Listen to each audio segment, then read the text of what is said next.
Record on this computer. Okay. All right.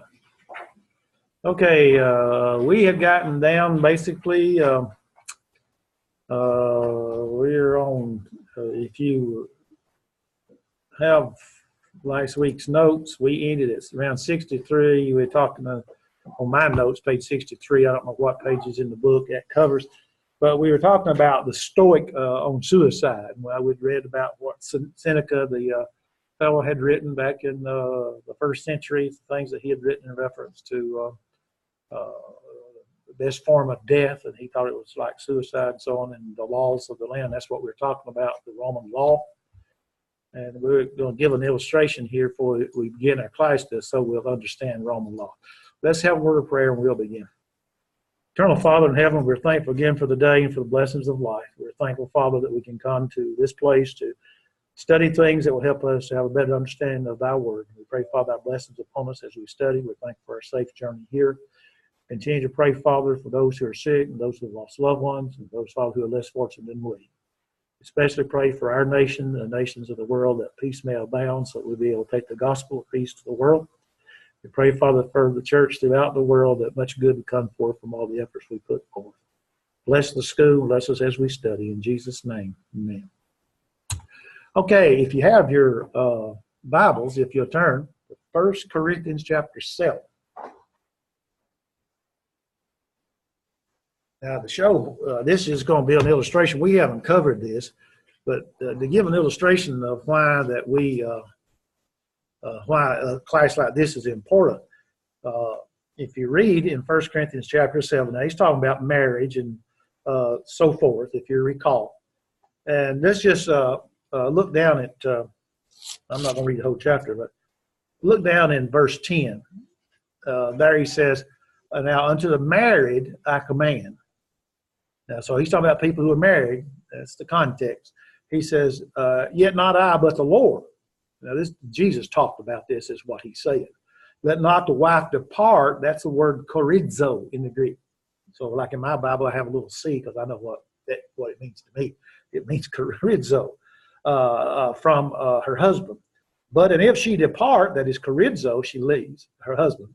Let her remain unmarried or be reconciled to her husband, and let not her husband put away. That put away is affinity. Her wife, his wife. Now, the reason I say that is because among the Jewish people, trying to understand customs, and we don't have to go all the way back to read Deuteronomy 24 and other passages in the Old Testament, but the Jewish people, only the man could get a divorce, not the woman. But under the Roman law, either one could get a divorce. Okay? So now here's a congregation made up of Jewish people and Greek people. So now you can understand if they had 20 members Jewish and 20 members Greek, and here they are, they've got this problem with marriage. Okay?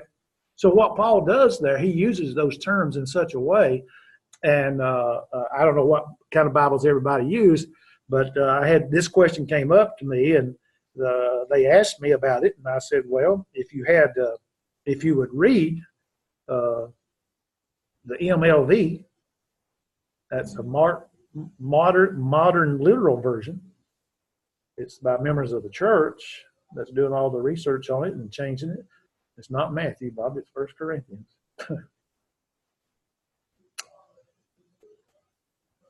1 Corinthians. Now I'm going to read those two verses for you. 10 and 11. That's chapter 6. Chapter 7 is what I'm asked. Okay. Okay, now listen to as I read. I'm not going to tell you those Greek words again, okay? But I command to those who have married, not I, but the Lord. The wife is not to be separated from her husband.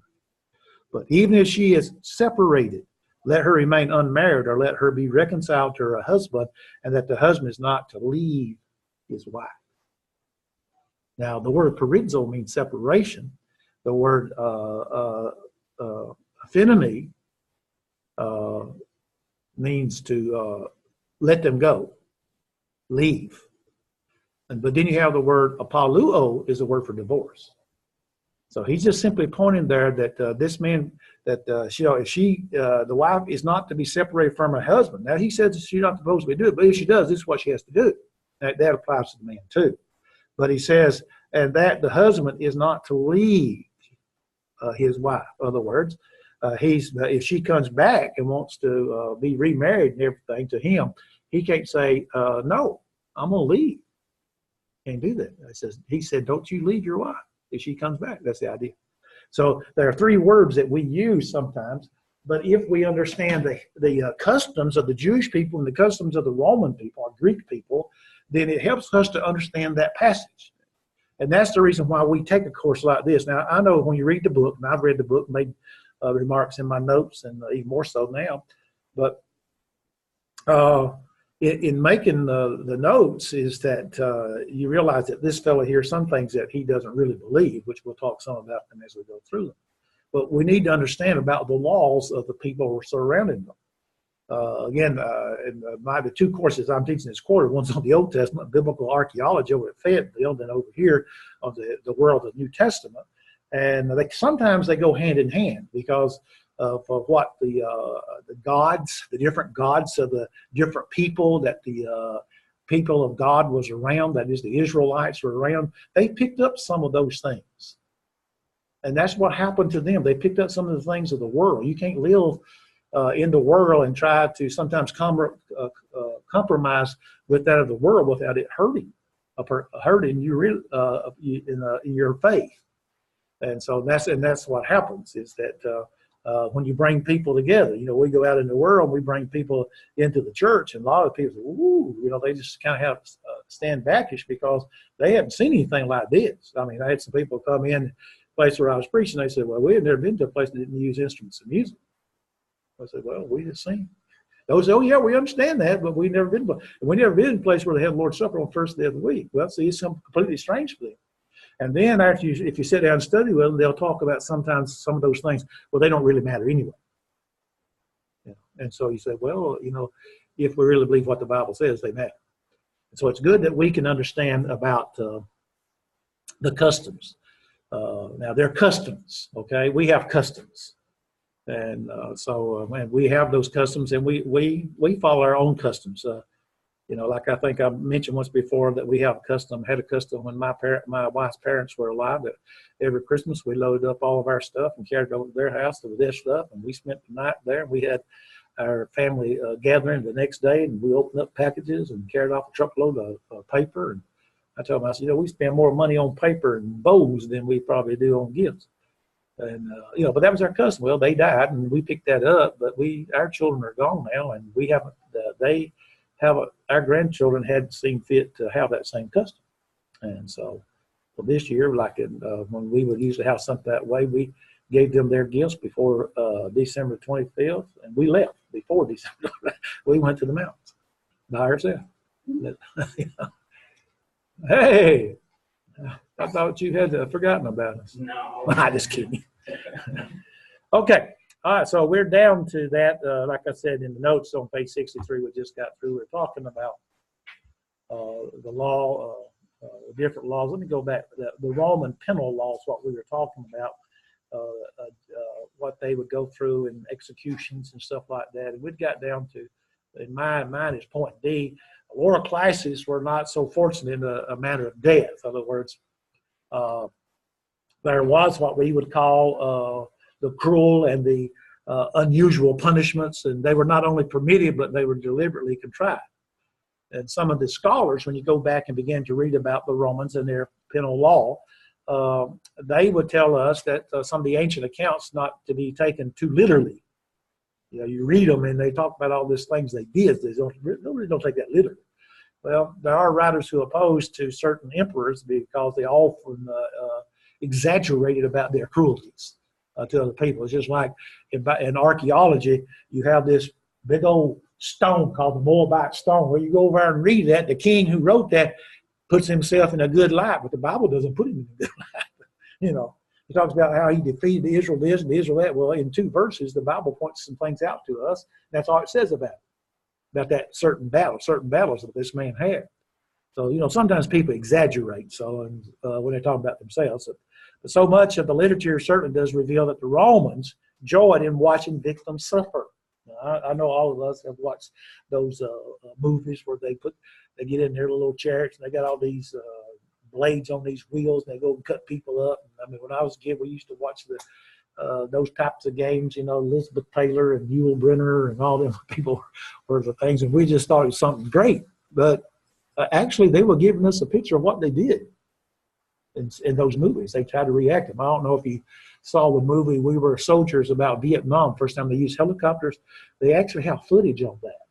So one night on one of the channels, I forget, History Channel or something, they had it on there, so I flipped that on. I wanted to watch it, and they made the We Were Soldiers just like those black and white film, you know, that they had.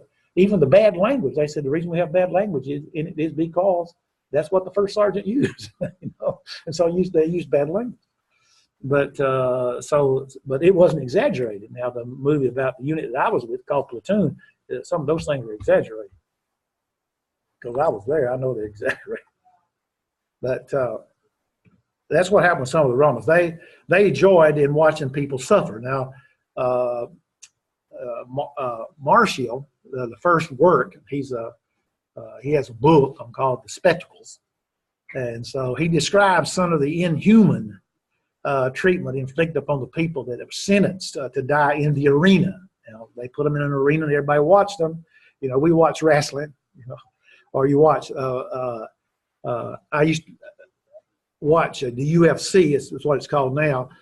Got really interested in that because it was actually, I mean, you know, it's all mixed up, and I had taken martial arts and so forth, and so I really enjoyed that. But that's basically what it was over there. You know, there's to make them give up, but over in the Roman times, it wasn't to give up. They killed them in those battles. So one man was tied up in a net and thrown in front of a bull, which tossed him around like a toy, and another was hung on a cross and had his abdomen ripped open by a bear. Now, that's how they tortured him. And sometimes the victims were forced to reenact mythological stories or legends in which a person is killed.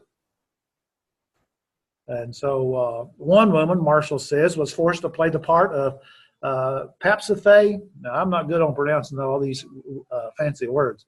You ought to hear me in biblical archaeology. Man, I tell you what, those people, I don't know why they didn't think of names like Bobby and David and Sam back then. But she was the queen who had intercourse with a bull and gave birth to a minotaur that's a half bull and half human. And whatever fame sings about, he boasts, the arena put on display. So he is referring to the Colosseum in Rome, the largest amphitheater in the empire, but smaller arenas existed all over the Mediterranean world. They had those. We got one of these in Bartow County, where, you know, it's got some bleachers there, and people come and put on a play there if they want to, over by the Clarence Brown building close to the Georgia Highlands College. But people would come to those, and another person by the name of Apulus describes a woman being similarly debased before her execution in the arena in Corinth. Well, you know, Corinth was an ungodly place anyway, because it tells us about even the Christians, the type of people they were. So you could actually see some things like that. But in addition, they had those things, but they had the gladiators, okay? And fights between people and animals. That's what they did. The Romans staged groups of execution designed to amuse spectators during the breaks of heavy fighting. Favorite spectacular was had to have 30 or 40 condemned people with leather helmets which covered their eyes brought into the arena. Just imagine that. Just go out into an arena with your eyes covered. You know, and they would be armed and turned loose to attack each other in a legal game of blind man's bluff. You ever played blind man's bluff? Don't know what that is?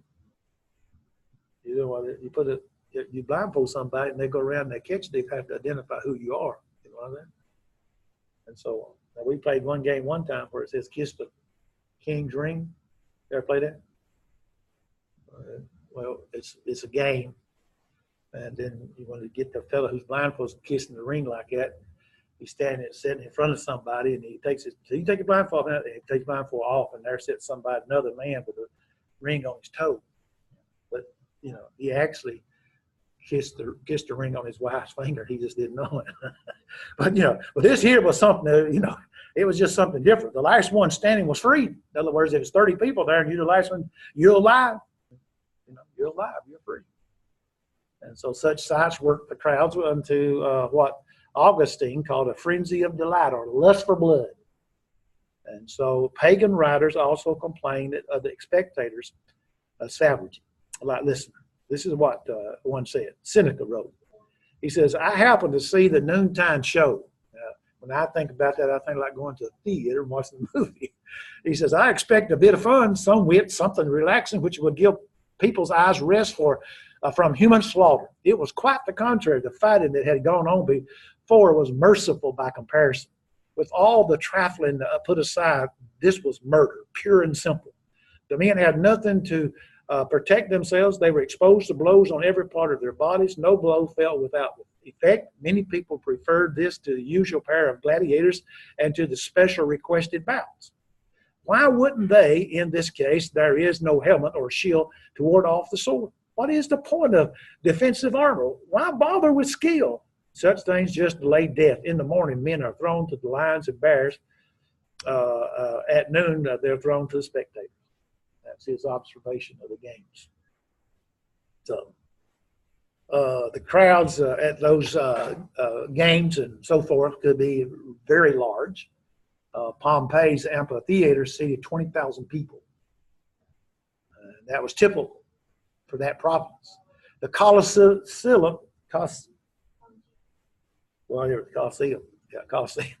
in Rome held 50,000 people. Now you think about that back in those days, they didn't have MARTA and everything else to get there. 50,000 people. And the Circus Maximus, over 200,000.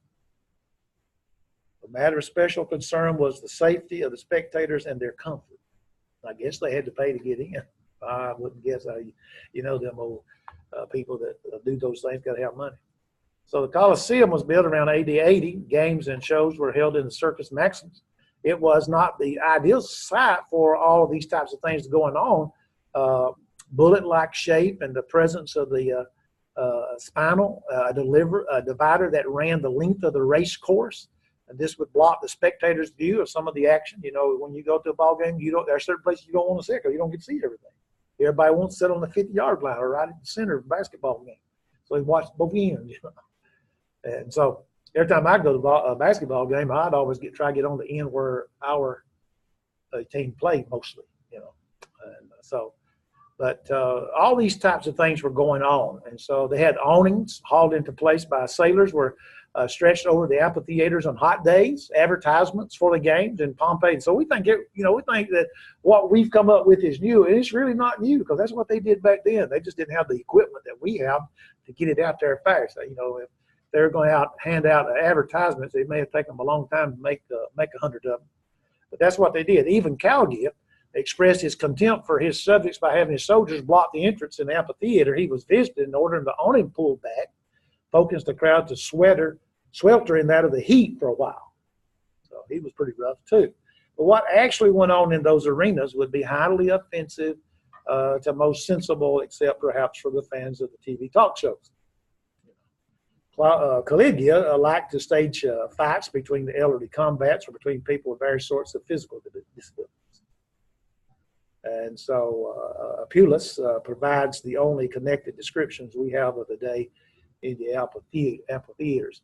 Now, the entertainment begins with a preliminary diversion as a troupe of young men and women in elaborate costumes performing what they would probably call the Pyrrhic dance, consisting of intricate weavings of lines and formations of complicated shapes by the dancers and so forth. And after the dance comes out the mythological reenactment of something, and then a stage has been constructed in the very middle of the amphitheater, representing like a mountain, and complete with sod and trees and stream bubbling down the side. A herd of goats is cropping the grass, tended by actor costume as Paris, the Trojan's prince. The audience would have known the whole story. So their only pleasure would come from how it was staged. So there was a lad representing Hermes, messenger of the gods. Hermes delivers a golden apple to Paris. By his gestures, he indicates that Paris is to decide which of the three chief goddesses, Hera, Athena, or Aphrodite, is the fairest and the winner of the apple. So the women playing the goddesses each make their entry, dancing a type of music appropriate to their nature and accomplishment by the various attendants. And stop for a moment and think about, I wonder where Herod's wife got that idea about her daughter dancing and asking for John the Baptist's head. Naked little boys representing Cupid. Ever heard of Cupid? Cupid. Sam Cooke. He can sing this song. That's for y'all's time, though. Naked little boys representing Cupid escorted Aphrodite. Each goddess promises Paris some desirable bribe if he will name her the fairest. Aphrodite, who is the goddess of love, is nude except for a scarf, and she dances very suggestively to the great delight of the audience. And then Paris has to decide in her favor. In return, she promises him the most beautiful woman in the world as a bride. The Bible talks about lasciviousness, lewdness, in Galatians chapter 5. And they define those words in the original language. They're talking about parties like these. According to the myth, Paris' kidnapping of Helen led to the Trojan War. That's according to the myth. On the end of this spectacle, the crowd is more ready for the main event. Now, that wasn't the main event. Sounds like the wrestling matches, right? Or the boxing matches, or the UFC matches. You have all these preliminaries, then you have the main event. In this case, the main feature would be the execution of a woman convicted of poisoning her husband, daughter, sister-in-law, and 2 others. She'd be put in a cage in the center of the arena and forced her to have intercourse with a donkey. A hungry lion would then be put in the cage with them. It mattered little which one the lion ate first, although this might be an occasion for wagering. I bet you anything that lion is going to eat that woman first. How much you bet? Every aspect of what they can do. Sounds like some of our football games, baseball games, and probably even baseball. Wagering. Who's going to win? How many points? That type of thing. So not everything is new. So all the victims in the arena were criminals. Now we have to remember that. They're criminals. And the gladiators and the chariot drivers were slaves of professional athletes who earned enormous sums of money and enjoyed a popular following, similar to the modern celebrities of our day. Their banquets before the games were legendary. Some Christians claimed that since some of the fighters performed willingly, this justified their continued attendance in the spectacles after their conversion of the faith. So they can still do that. So they enjoyed almost the point of addiction to chariot races, the mock naval battles, the obscene plays, and the other entertainments which the government or wealthy individuals regularly sponsored. In the late 2nd century, Tertullian, who is a historian, criticized Christians who persisted in their love of these shows because they could find no explicit scripture prohibiting them. So one would not find a commandment, thou shalt not attend the spectacles. Now again, it's because they're looking for the exact words, thou shalt not attend the spectacles, like the fellow, But their sinful nature, he argues, and their association with the worship of the pagan gods should be enough to make them unacceptable to believers. So thoughtful Jews also express reservation about the morality of the game. So it caused a big problem. But what really caused a big problem is that some of these people, both sides, the Jews and the Romans, they'd obey the gospel, they come into church. Some of them had those views that it really didn't matter. But then you have some that says, no, it's wrong. It's sinful because of what's going on. So again, you had a problem. So Ignatius wrote this. He says, I long for the wild beasts that are waiting for me, and I pray that they will be eager to attack me. If not, I will incite them to devour me quickly. Sometimes they have left people untouched for fear, perhaps from the crowd noise. Even if they had reluctant to attack of their own accord, I would compel them to do it. Do this favor for me. I know what I need, for I am just beginning to be a disciple. I pray that nothing on heaven or earth will prevent me from attaining the goal of Jesus Christ. Let me be subject to the fire, the fights, the cross, and the wild beasts, having my body cut and torn apart on the rack. my limbs mangled, my whole body crushed. Any of the devil's cruel torture, just as long as I attain the goal of Jesus Christ. So that was him writing about the eagerness to be put to death for what he believed. So all of us realize that habits are hard to break, and so the same would be true with those games. Even after the Emperor Constantine's conversion to Christianity, and when we study church history, we study about Constantine. These games continued, but in the late 4th century, Augustine omitted his own attraction to the plays and with some difficulty cured a friend of his special madness for the gladiator shows. Constantine tried to ban gladiator games in AD 325, but popular demand kept them going. And so we ask today, well, why is it a lot of these things that happen continue to happen? It's because it's the popular demand of those. In AD 404, a monk named Telemachus jumped into the arena in Rome, broke up a fight between two gladiators. Spectators were so annoyed by the interruption of their sport that they tore Telemachus to bits. Spectators. The Emperor Theodosius, a Christian, was disturbed by the crowd's bloodlust and outlawed any further combats. Now, other forms of public entertainment did not survive long after the West became part of the Germanic invasions of emperor. But we go to the writings of Pliny. Now, when we mention Pliny, there's Pliny the Elder and Pliny the Younger, and I don't know which one they're talking about. Okay, but in Pliny's letters, he suggested what fate awaited that of Roman citizens who he sent back to Rome. So that most likely be Pliny the Younger, because he was a governor, for trial, but we can assume they ended up in the arena. So a Christian source from Trajan's reign, that's Caesar Trajan we're talking about, let us see his process from the other side. A bishop by the name of Ignatius sent letters to Antioch around 108 AD. During his journey, he wrote letters to various churches, including one to Rome, in which he explained his eagerness for martyrdom. That's what I just read. This eagerness for martyrdom to characterize many of the early Christian victims of persecution and befuddle their captors. Why would they want to die? So there was the violence among the people. There was those people who were law-abiding citizens who were settling the disputes out of court with their fists.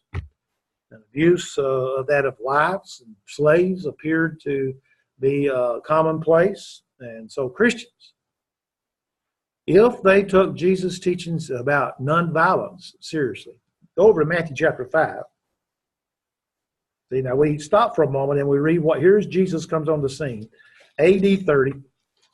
And Jesus is beginning this is a Sermon on the Mount. And with our knowledge of all of what's going on, what they did with the Romans, the Greeks, and what they did, and how that the Jewish people and some Christian people opposed all of that, and some did not.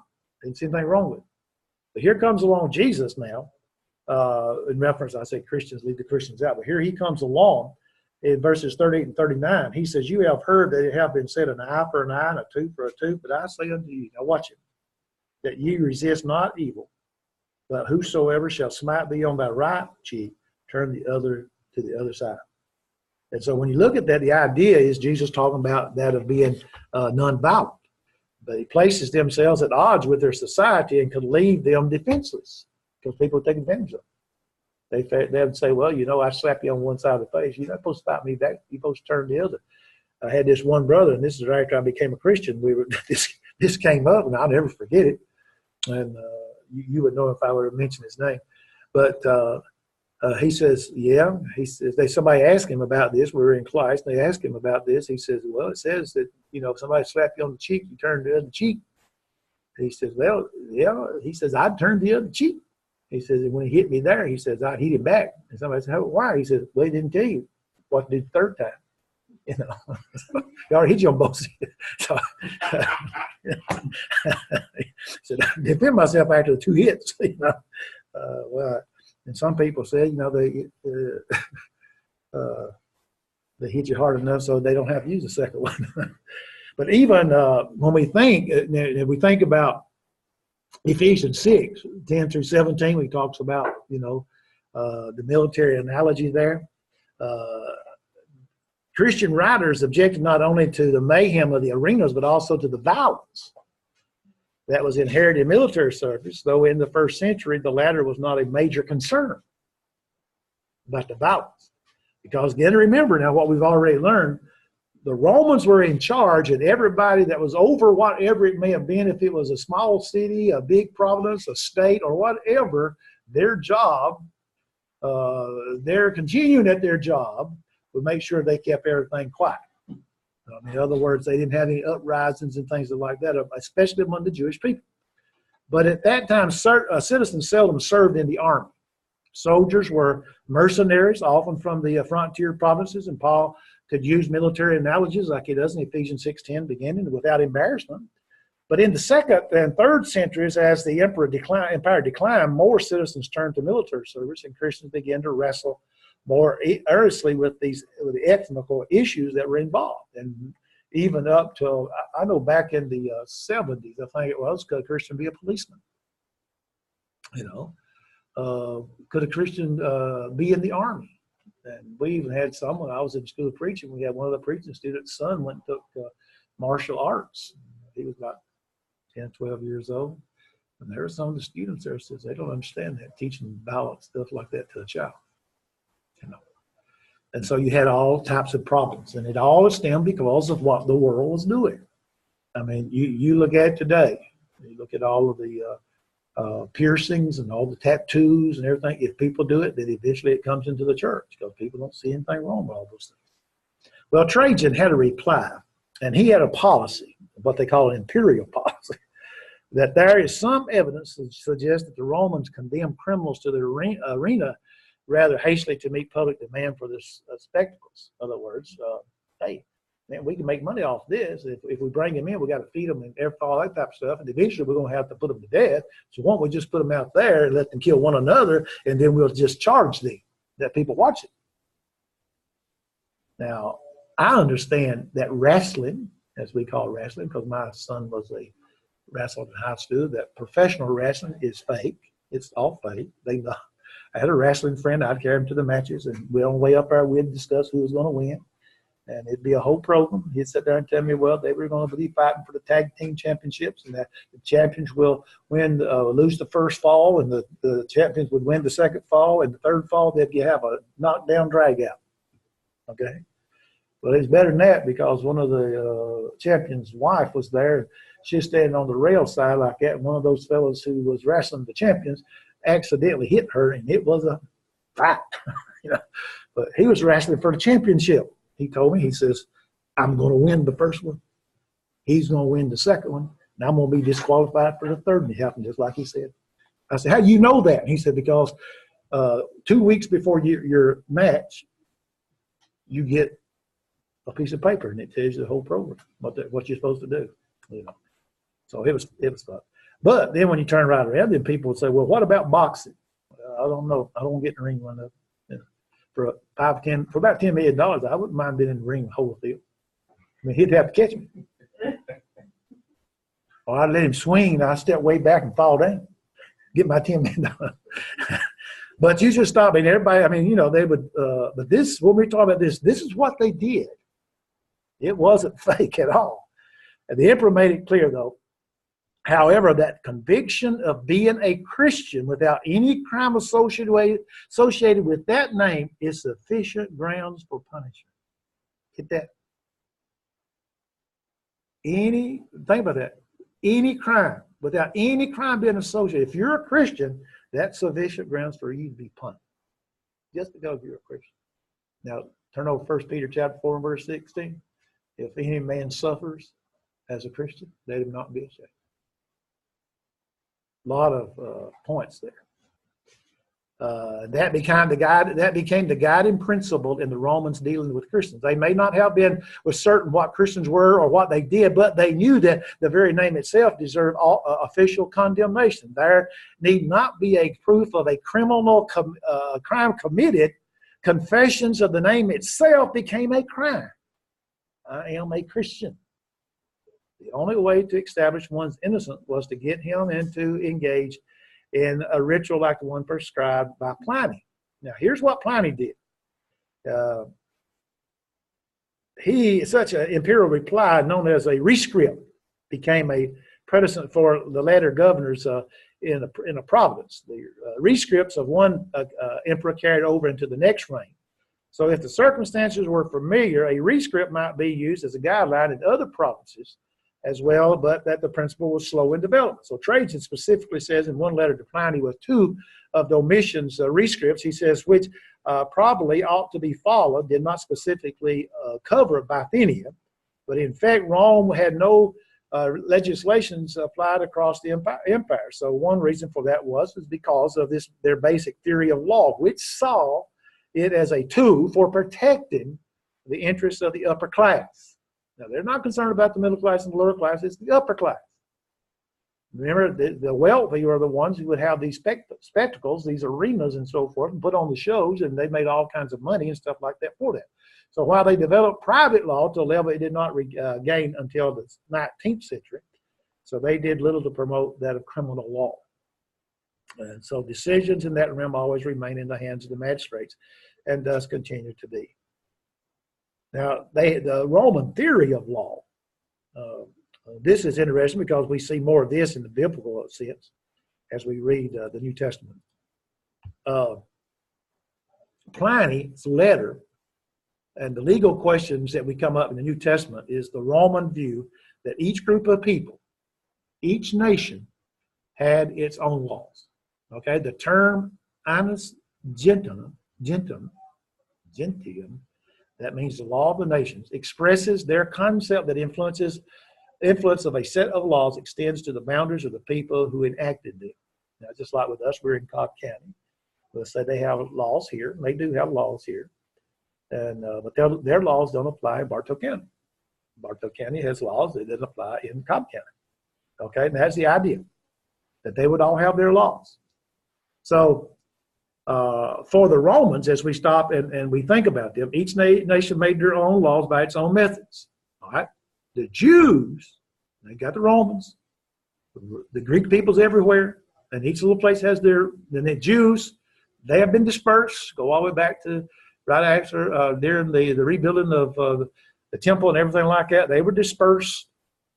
And Acts 2, we find the nations of Jews come together.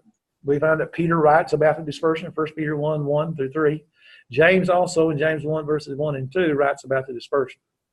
So the Jews had their laws clearly set down by Moses with the Pharisaic, or the Pharisees that interpret. Now, it wasn't just the Pharisees, okay? It was the Sadducees. You understand about the Sadducees? Sadducees?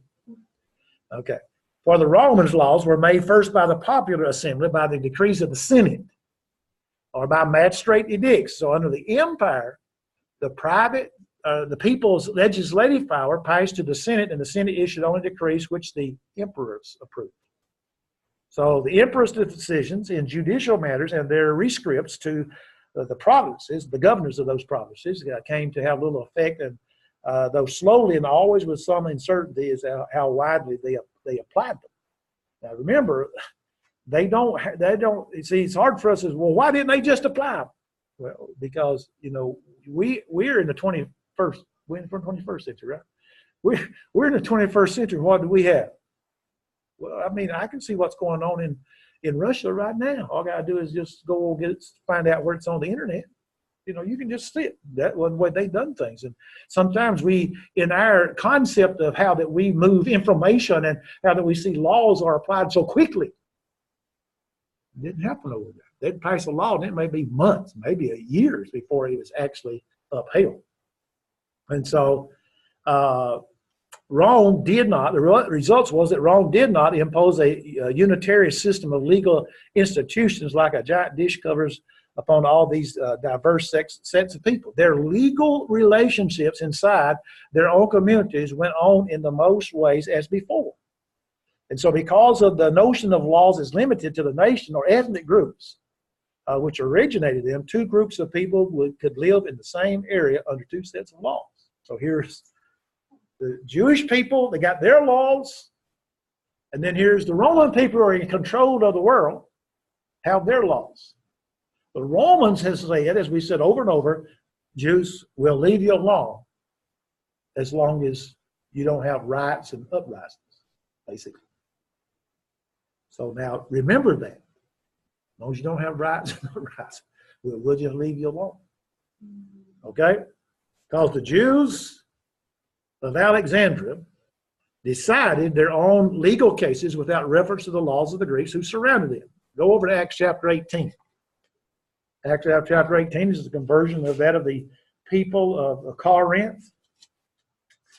And Paul spends 18 months there, then about 6 months he has to write back to them, 1 Corinthians 11. But in Acts chapter 18, they got this problem going on. And it goes back there, if you go all the way back to verse 12, and when Gallio was the deputy of Achaia, that's the same as Corinth and so forth, the Jews made insurrection.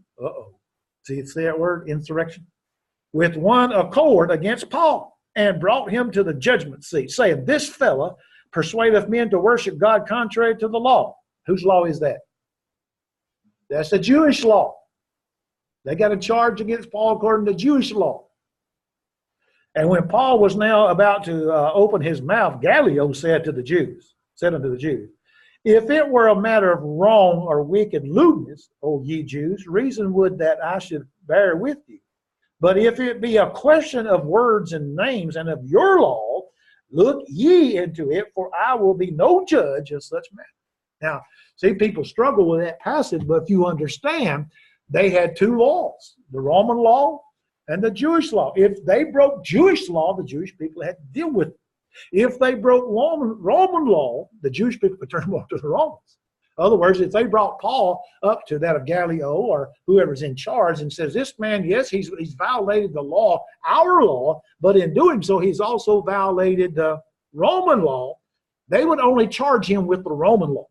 The Romans would, not the Jewish law. Others, when they got, say, for instance, they went to court, as we look at court, and they started bringing up the charges, the Roman judge says, you throw out that Jewish law, because we don't discuss those, we don't judge those matters. You'll have to carry him to Jewish court. Sometimes they say you have to carry him to magistrate court, because we don't do that here. You have to go to magistrate court. Well, that's the idea, because somebody had different rules. So in Rome, in its Republican days, and that's not Democrat Republicans now, as larger members of foreigners were attracted to the opportunities of the city. Well, they brought their ways of doing things. You know, just like the day when we convert people and they become members of the church at Cartersville. When I obeyed the gospel, about 60 people obeyed the gospel within a 2-year period. And you can just imagine, you know, I mean, I kind of sat like a bird in a bird nest, just actually I was a shell. I listened to everything I could and tried to learn. I didn't argue and I didn't fuss and carol like some people, but some people, it's just their nature to do that. Probably my nature now, but it wasn't then. I wanted to learn, so I just listened.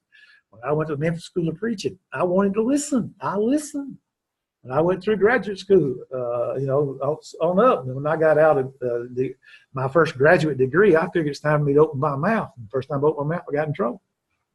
So, you know, but I don't care. I mean, I thought to myself, I have the right to speak, you know, because I'd studied and something was being said I disagreed with. And I just told them I disagreed with it. Most of the time I kept my mouth shut because I was learning.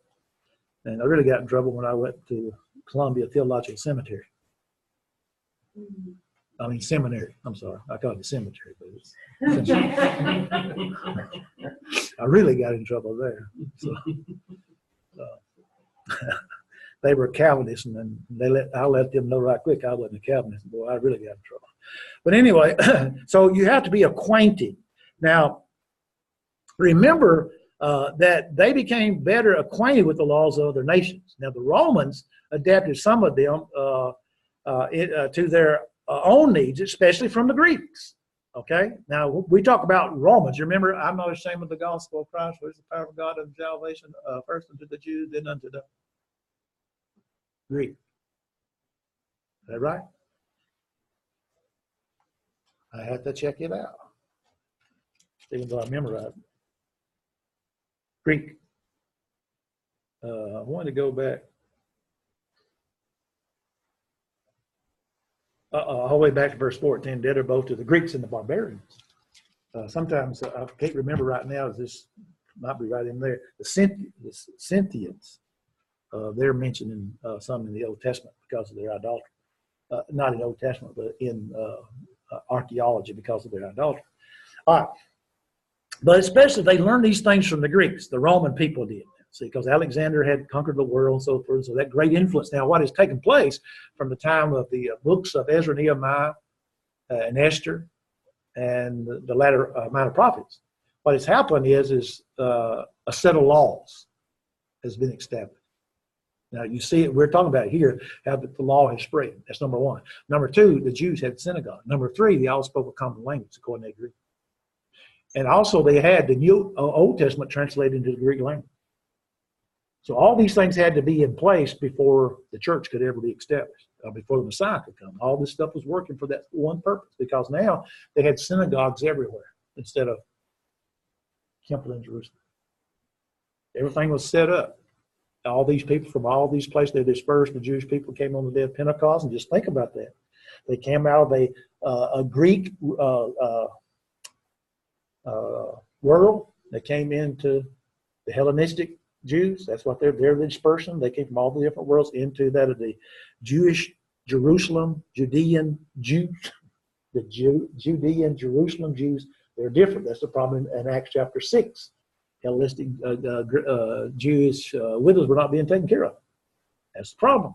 But see, those customs all out there where they had mingled, all that is coming here. They all have different laws. Just like on the day of Pentecost, when they're standing there, back home, they had different laws.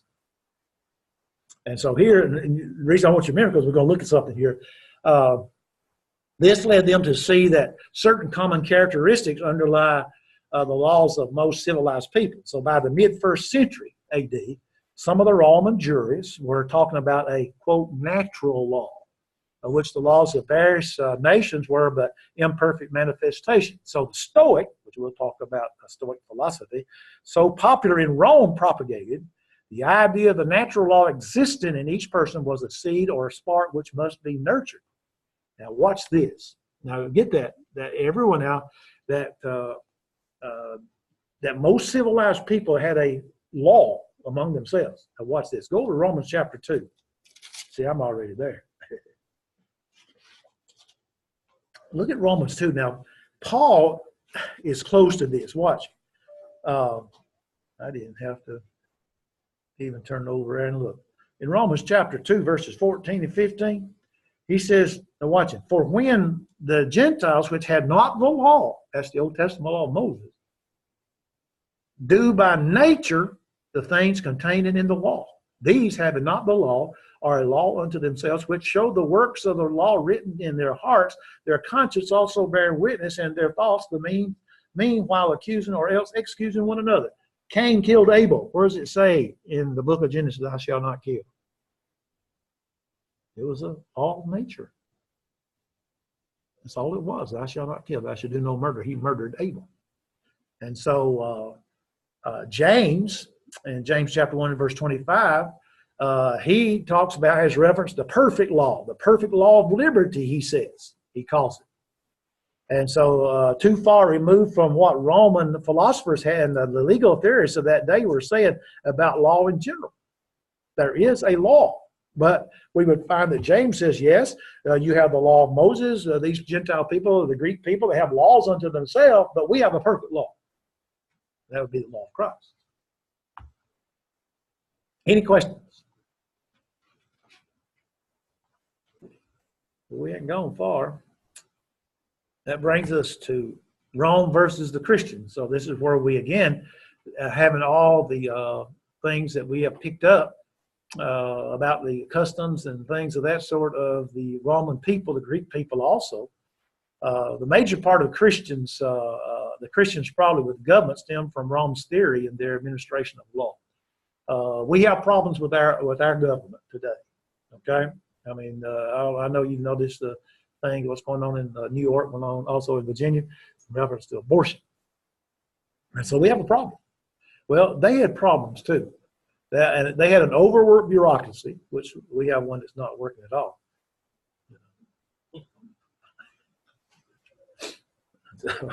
I'm just glad they write checks, or I'm glad now they direct deposit their checks, so I don't have to worry about somebody writing them.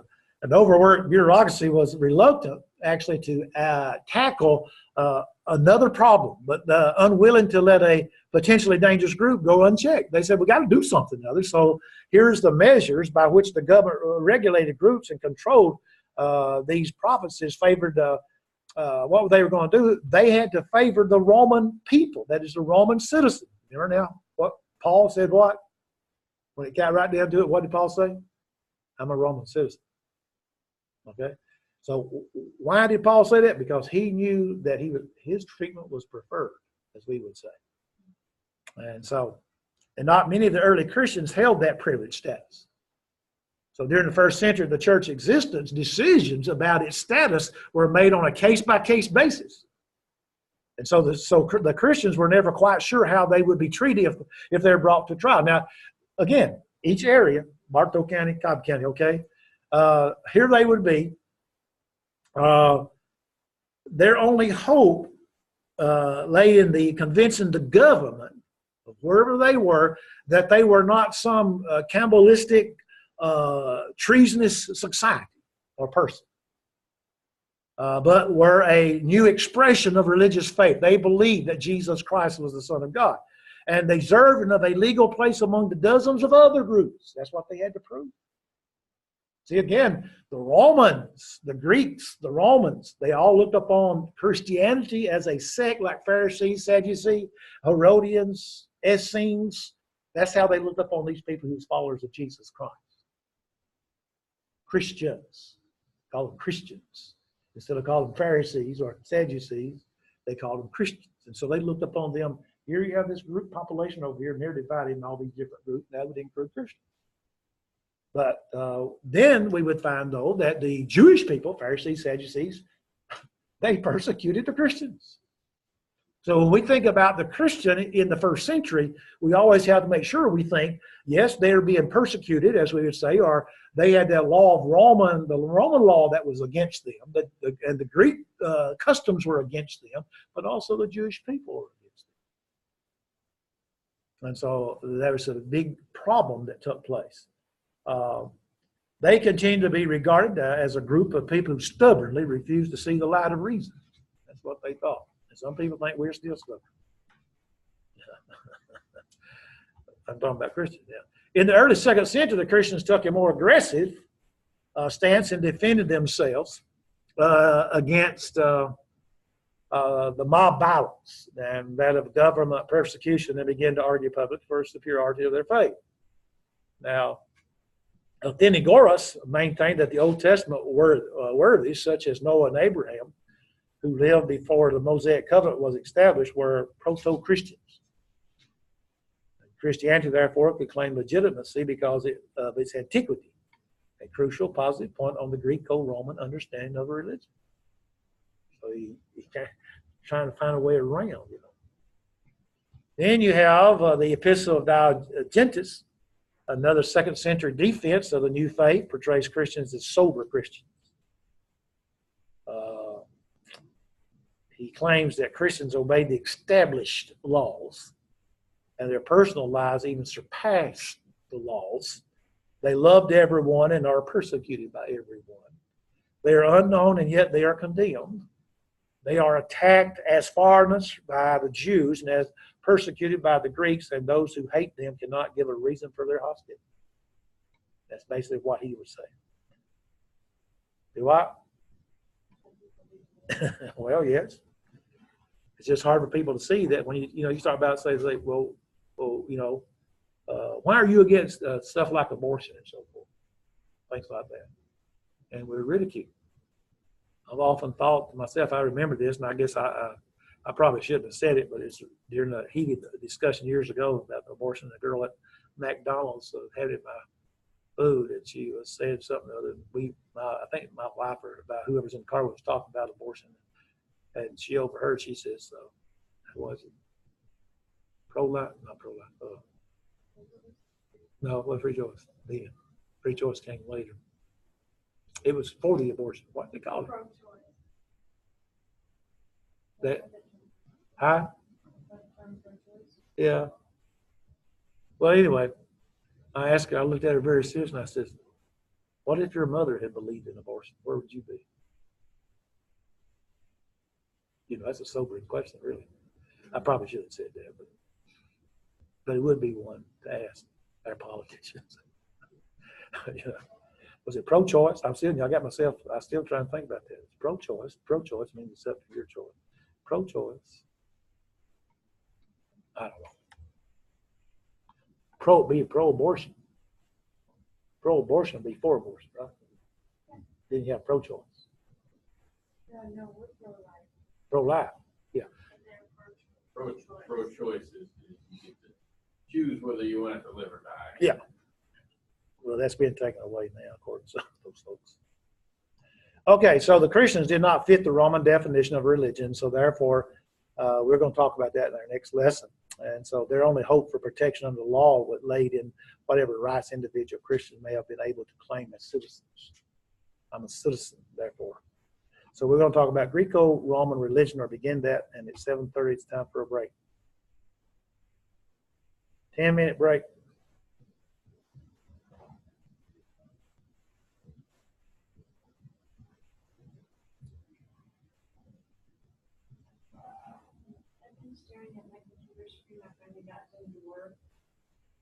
That's why I've not been looking at yours. You got to work. Don't what are you doing it for? Do you want to keep recording? I am. Okay. Just making sure. I got a note here from one of the students. Jim says he can't. Bobby, I'm not getting an email. Oh, we got ours We got the email, for the notes. but I don't think we got notes last week though. Okay, let me see. I sent an email. He says must be something wrong with his. Did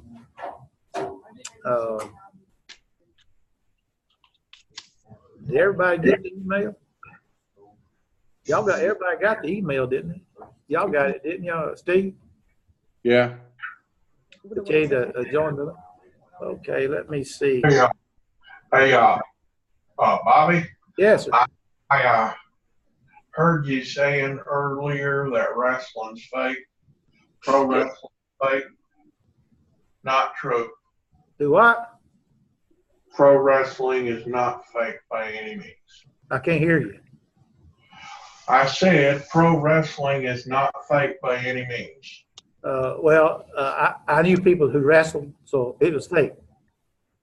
I know for Well, I'll say this: the winner is predetermined, but it still hurts a lot. all right, you can believe that if you like. I got to invite somebody here. Let me. I'm a trained professional wrestler. I know. Well, the Armstrongs were too, so the whole family. Oh, Bullet Bob. Oh yeah, he was a Marine. Yeah, he was a Marine, all right. Yeah, that's the reason why he didn't get this. Wait just a minute. Let me. I am trying to figure out why he did not get this, and I just figured it out because I don't have his right. He sent me copy.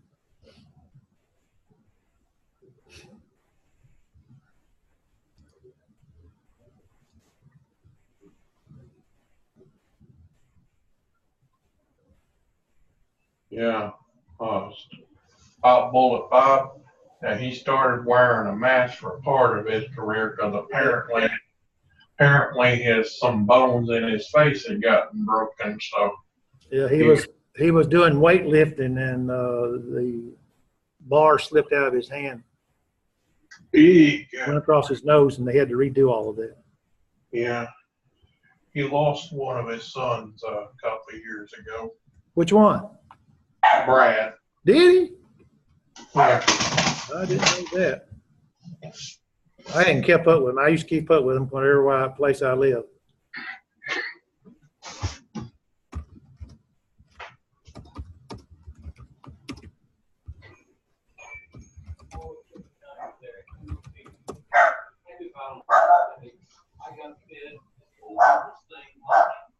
Okay. I took care of that. On Jim, I didn't have his right number, email address.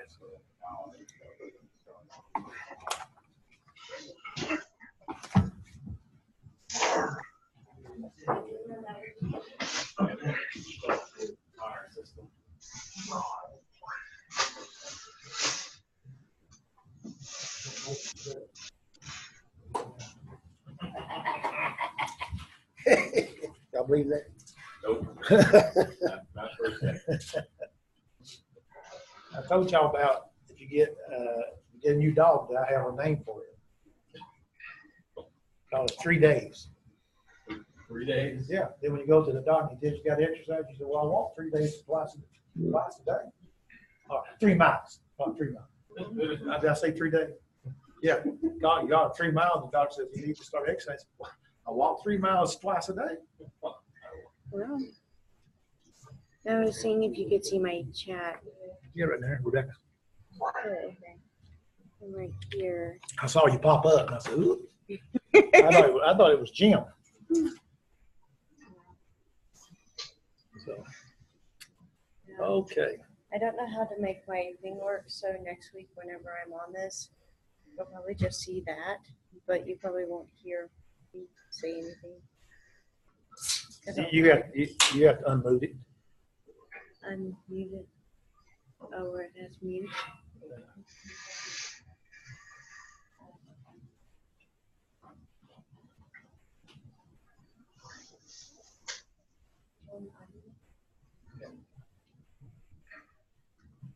When you click on, when you go on that,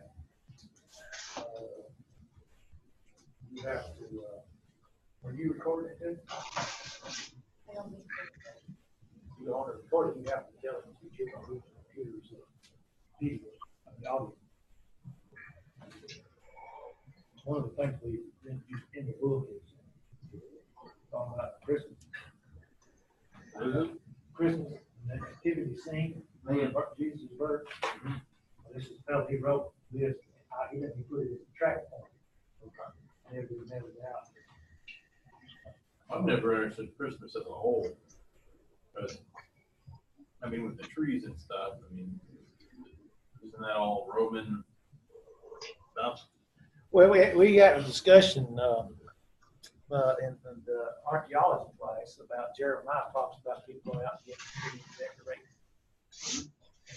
I said, you know, that's like people taking Galatians, talking about the different days and stuff like that.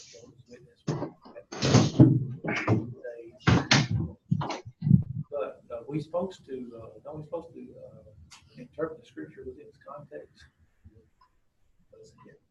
I said, well, Jeremiah, I said, there's no such thing as the birth of Christ back in the day of Jeremiah.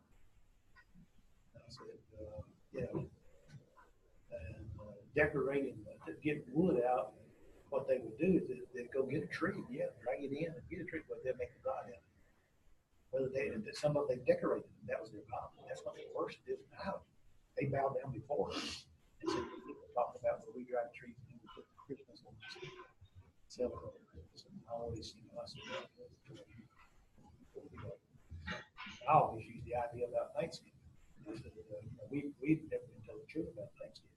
I said, we were given thanks for what? Coming over and taking my forefathers' land away from them.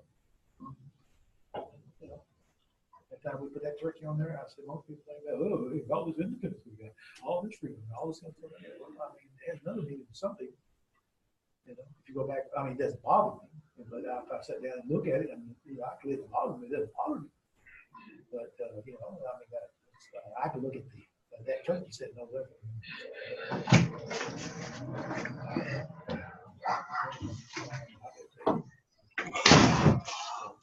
And all that kind of stuff.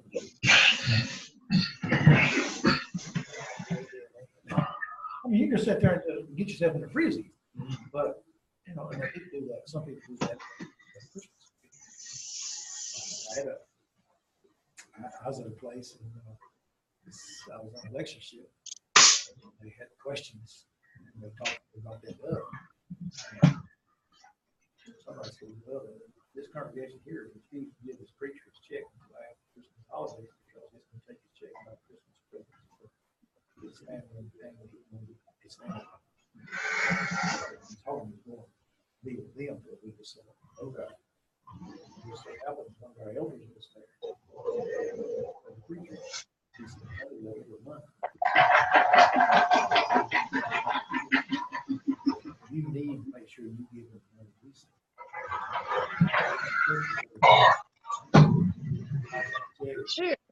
It gets too close.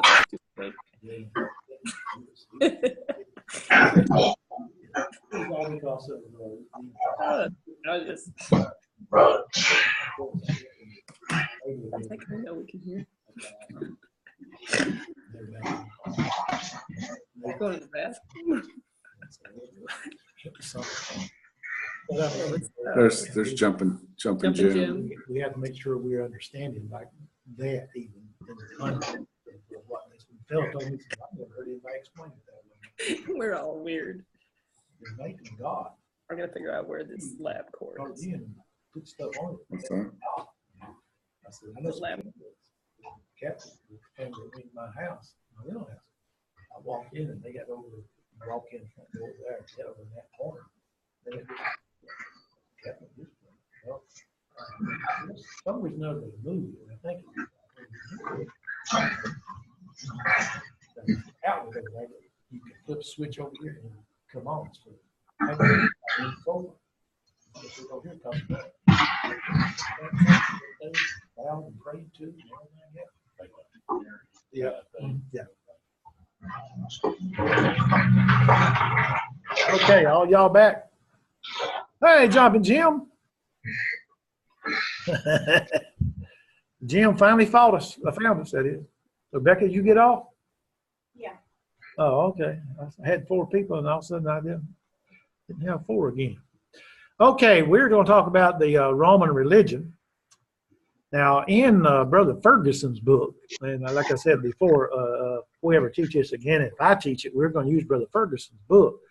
But he has on this Greco-Roman religion in his book, pages 149 to 318. So he's got a lot in reference to that. And I can understand that, and I think you'll understand it too when we go through this, because there are many, many passages. Jim, what I had done is left out 504. That's the reason why you didn't get it. Sorry. But we'll find a lot of passages that will that show us in reference to that of the law, and especially reference to the religious law, because we have to realize that the Luke, the New Testament, was written by Jewish people, except for Luke and Acts, and he was a Gentile, a Greek. He was a medical doctor, but someone might say, well, but some of those people that was writers of the New Testament may have been Hellenized. In other words, they may have been part of the dispersion. I don't know that. But the point being is that the audience was primarily Greco-Roman. And so the gospel is proclaimed complete as it is being preached. Many other religious cults and philosophical schools were flourishing during the first century. Now, watch this. And we know this, but I don't think we stop and think about it, because we just think about what's going on over in Acts chapter 17 at Thessalonica and other places. But if you look what Paul says when he goes to Mars Hill there, he makes his point in Acts chapter 17 down in verse 18. I'm going to back up to verse 16. He says, now while Paul waited for them at Athens, okay, his spirit was stirred in him. Why? When he saw the city wholly given into idolatry. Therefore, you know what the therefore is there for? Jim smiles. That's the reason why we have a therefore. It's a conclusive statement. Therefore, it's there, therefore. Therefore, he says, disputed he in the synagogue with the Jews and with the devout person, and in the market daily with them that met with him. Now you see what he's doing? He's a Christian. Who's he talking to? Jewish people that's under the law of Moses. Then on the other hand, he's talking to those people who follow idolatry. All different types of idolatry. Matter of fact, as we would see when he would go through their area there, that he's going to find, or he found, where they were worshiping everything under the sun, even to the point they had a altar to, you get it? Acts 17? 18. So they would have an inscription, verse 23 there, to the unknown God, just in case they left one out and they had something. In other words, if you were to show them and say, hey, you don't have my God there. I said, oh, yes, we do right here. The unknown, he's in there. So, but the point being, as I said, Paul discovered in Athens that there was people everywhere, and they were believing all types of religious cults, idolatry, philosophical schools. They were just flourishing. And so here, the people who heard the gospel often understood it in terms of their own religious experience. You talk to someone, and they say we're saved by faith, and they've been taught that they've been saved by faith alone. That's what they think. Okay, you say, well, we're going to go to, we're going to go to worship, and if you're talking to someone like the Seventh-day Adventists, you mention worship, they think Friday night at 6 o'clock, Saturday night at 6 o'clock. That's how they worship. See, so people do that with their own religious spirit. Jesus and the resurrection seem to them, that is, those people there in Acts chapter 17, to be, and not only them, but others, these people who have these different philosophical ideas and so forth, when they think about Jesus and the resurrection, to them, two divinities, one male and one female. And this pattern of goddess and her consort was familiar to Paul's audience. From the mystery cults, which featured gods who died and rose again, often with the help of goddesses, a big challenge for the early church was to maintain the integrity of the message while making it intelligible to people whose religions or religious and philosophical ideas had been centuries in the making and often still resistance. So in dealing with both religion and philosophy, which we will deal in lesson 6, is appropriate to discuss the system of Greeks and the Romans together, because the Romans borrowed most of their religious practices from the Greek. Who's Jupiter? He's the god of the Romans, right? Who's Zeus? He's the same god of the Greeks. Zeus and Jupiter are the same. Is that right? We'll see in a minute. We'll talk some about them. All of those. And see how that if the Greeks had a god, the Romans made up one too. Just a different name. So this was a part of the influence, though, that was upon that of the Roman culture, which some Romans welcomed heartily, but with others they saw actually a decline that came along with that. What appears to us, though, is that the Greco-Roman religions tolerated one another, while the philosophical schools nurtured long and bitter disputes. They argued, they fussed. Some arguments arose because philosophers maintained various factual propositions about the world. That is, it was made of breath or atoms. That is, it was finite or is infinite or so on. That's what they would argue about. They would argue about all the time, just argue about. So ancient religions only presupposed the existence of forces capable of being persuaded by prayer, by sacrifice. And so these religions had no systematic doctrines. Christianity has systematic doctrines. When you stop and you think about it, even though it's wrong, the Calvinistic doctrine of, we call it tulip, but it's Calvinistic. Calvinistic, it begins with you're born totally depraved. Every child that's born totally depraved, they inherit the sins of the parents. And then because of that, then they have unconditional election, then limited atonement, then irresistible grace, then they have the perseverance of the saints. We call it tulip. Well, that's what they believe. And in their eyes, as when they see the Bible and read the Bible, they think if they're a Calvinist, they look at everything like that. In other words, that's how they look at it. And so the philosophers were that way. They defended their well-defined propositions. In fact, the word heresy, found in the Bible, in the book of Acts, originally meant a difference of opinion among philosophers. That's what it meant. But it's a religious group or a subdivision of it, according to the Greek word. It means a sect, a party, a school, a faction, an opinion, or a dogma. And that's the way we look at it. Because even the church is related to being as a sect, that is a heresy in the New Testament. So Cicero, he wrote a lot of things, but he wrote on the nature of God. And so he gives his view. Here's his view. The philosopher's opinion of the gods are little more than the ravings of madmen. No less absurd are the spoutings of the poets, which are insidious because of their charm.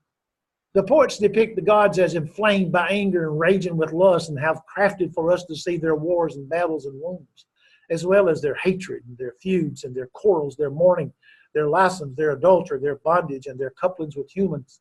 And the mortals born from immortals all pour out in utter lack of restraint.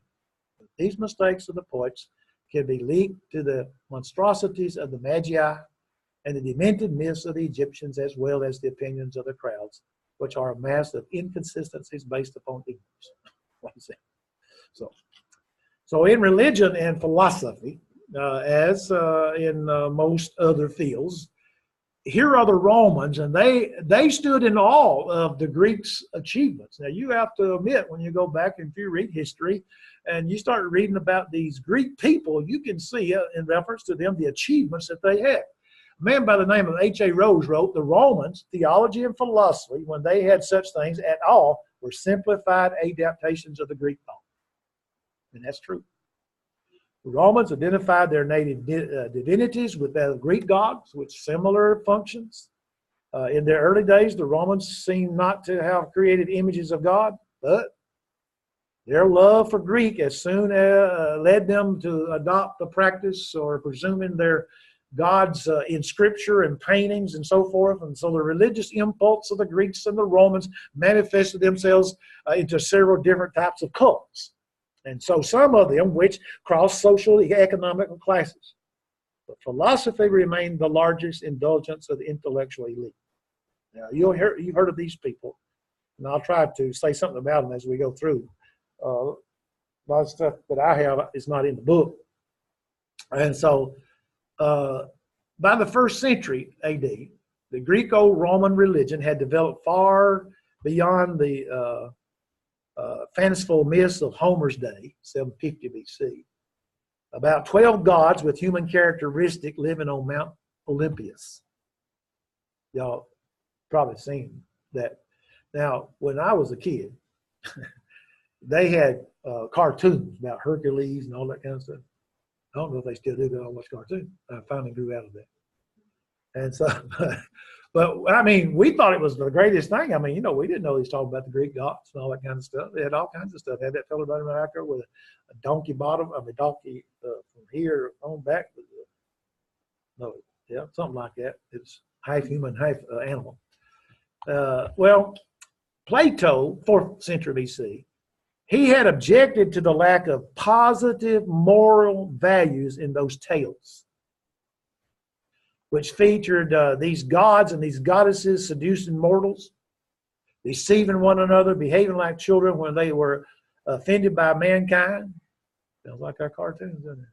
Few educated people took the old Olympian religion serious by Plato's period, and open skepticism prevailed among the upper class by the Romans. Plutarch could advise his readers not to believe that any of these stories actually happened, that Isis and Osiris, the Olympians, may have originally been associated with gods of the 12 months of the year, but no one remembers that by Roman times. Plato, he lived between 427 and 347 BC. Plutarch, 46 to 120 AD, so it's a big gap. And then you have Isis. It's not the Isis we know of, okay? Listen to this. Isis, the Egyptian goddess of rebirth, remains one of the most familiar images of empowered and utter femininity. The goddess of Iris was the first daughter of Geb, god of the earth, and Nut, Geb and Nut. Hey, that'd be two good names for two heavens, instead of 3 days. I mean, 3 miles. The goddess of the overarching sky. Isis was born on the first day between the first years of creation and was adorned by her human followers. Then Osiris was the god of the dead and vegetation, also called Osiris, Osir, Usir, Asar, Aser, Alsar, Weser, or Alsar, usually referred to as, get this, the god of the afterlife. God of afterlife. Spelled it. Okay? And so the notion of all these gods now as having human forms seems to have one of those lies, we'll talk about the Olympian cult, to be discarded. Just a generation before the birth of Christ now. Here's Cicero. I told you he wrote a lot. He said that the notion of a God without a body is incomprehensible. For a bodiless deity would be of necessity lack sensation, and also wisdom and pleasure. All of these things are compromised in our conception of deity. So even among Christians of the first few centuries, now after they obeyed the gospel, first few centuries, this notion of a corporal deity seemed not to have entirely disappeared. Because Cicero was around 106 to 43 BC. And so we're talking about 70 years before Christ came. So among the populace at large, belief in the old gods seemed to have lingered into the last 5 centuries before Christ.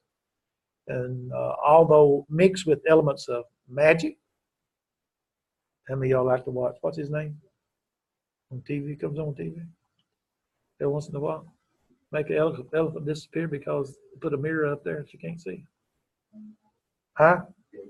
Yeah, David. Ruler cults, consciousness of the individual, syncretism of the philosophy and religion which characterized by the Hellenistic period. And even some have maintained that it is still a vital force. Evidence for that contention is found in the New Testament. Watch this. Go over to Acts chapter 14. Now, the reason why I guess we pick on Acts is because the gospel is going from Jerusalem to the world, to Rome, okay? And as we stop and think, as the gospel is on its journey to Rome, the people who are preaching that gospel comes into contact with many such things, all different types of things. And here in Acts chapter 14, we find they come in contact with 2 of these gods, Zeus and Hermes. Acts 14, verse 8 through 18. Says, and there sat a certain man at Lystra, impotent in his feet, being a cripple, he says, from the mother's womb, who never had walked. And notice it never had walked. Always like that. The same heard Paul speak, who steadfastly beholding him and perceiving that he had faith to be healed, saw with a loud voice, stand upright on thy feet. And he leaped and walked. He never walked before. What does that tell you? That don't sound like no Benny Hinn miracle, does it? Or Robert's miracle. And when the people saw what Paul had done, they lifted up their voices, saying in a speech of Lycaonia, the gods are come down to us in the likeness of men. And they called Barnabas Jupiter and Paul Mercurius because he was the chief speaker. Then the priests of Jupiter, which was before their cities, brought oxen and garlands unto the gate and would have done sacrifice with the people, which when the apostles, Barnabas and Paul, heard, they rent their clothes and ran in among the people crying out and said, sirs, why do you do these things? We also are men of like passions with you. Now, what did they think? See, as you have to stop and say, well, what did they really think? Not Barnabas and Paul, but the people, the priests there. He says, like unto you, and preach unto you that ye should turn from these vanities unto the living God, which made heaven and earth and the sea and all things that therein, who is a time past suffered all nations to walk in their own ways. Nevertheless, he left not himself without witness in that he did good and gave us rain from heaven and fruitful seasons, filling the hearts with food and gladness. And with these sayings scarce restrained they the people that they had not done sacrifice unto them.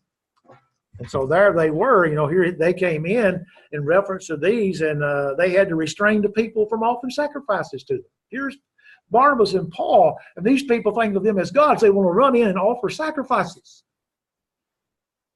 For most people, though, the worship of the Olympians were merely the official state god in conformity to it served as a test of an individual's patriotism. In other words, you get this because you don't want to offend the people who worship these gods because they look upon it as patriotism, okay? That was precisely the use that Pliny, as governor, made of it in the trials of the Christians in Bithynia, as we saw in lesson 4. Now, Zeus was the Olympian god of the sky and the thunder, the king of all gods and men, and consequently the chief figure of the Greek mythology. The sons of Cronus and Rhea, he is probably most famous for his infidelity to his sister and wife, Hera, H-E-R-A. Hermes was a son of Zeus and Pleiadamia, I can't say those names, often identified with the Roman Mercury and with Calamus or Cadmus, one of the Chaldean. His name is probably derived from Herma, the Greek word for heap of stone, such as was used in the country to indicate boundaries or landmark. And then you had Pliny the Younger. He was born in 61, died in 112 AD.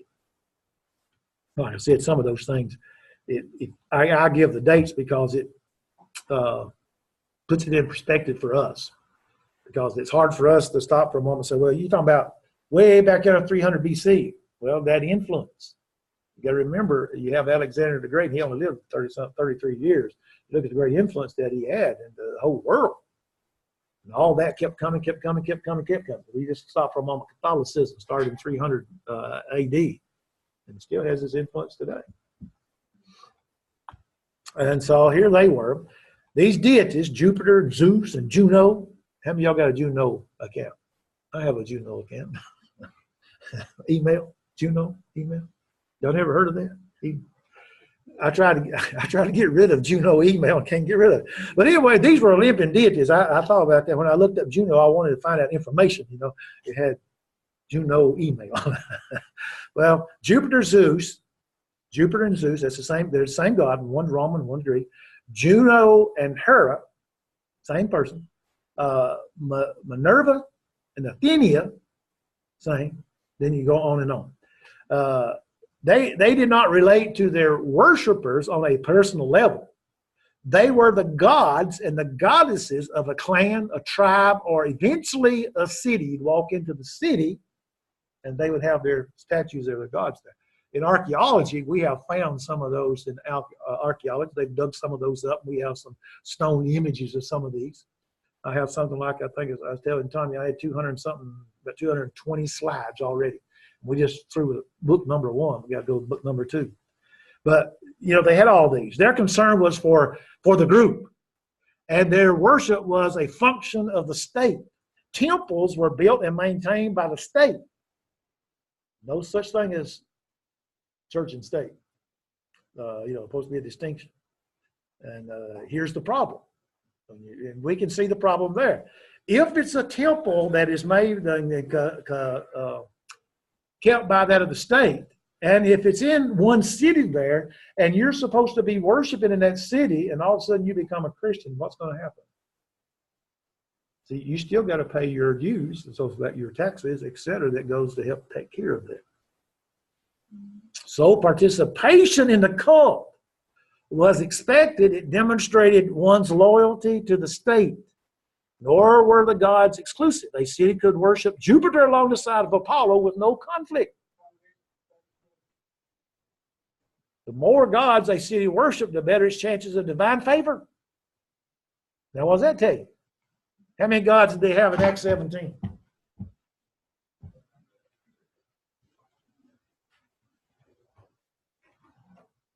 How many? They had so many, so y'all can see me. They had so many that they had one called the unknown God.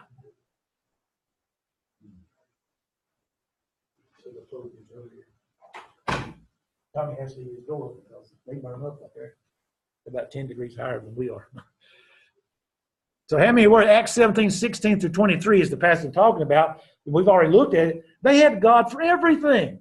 So which one are you going to be loyal to? Now, we're that way today in religion. The Protestant religion, it said, if you look at it from the standpoint of differences, we're talking close to 20-something thousand. I mean, down on my street, on my half of the street, go to the other half, let's say everyone, come across 41, 2, 3, 4, 5 different religious groups before you get to my house. 5 different religious groups. And so, and they all teach different things. There's 5 right there. And so it estimated over, I think one time there was 23,000 and something. I do remember years ago when I obeyed the gospel, there was something like 50 different organizations in the Baptist church. And then there was 500 different, and now there's over 3,000.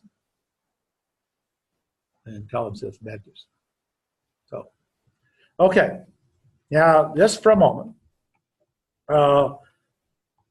Like I said, Paul said about the Athenians, you have to give it to them. They had this altar to the unknown God just to cover all bases, you know.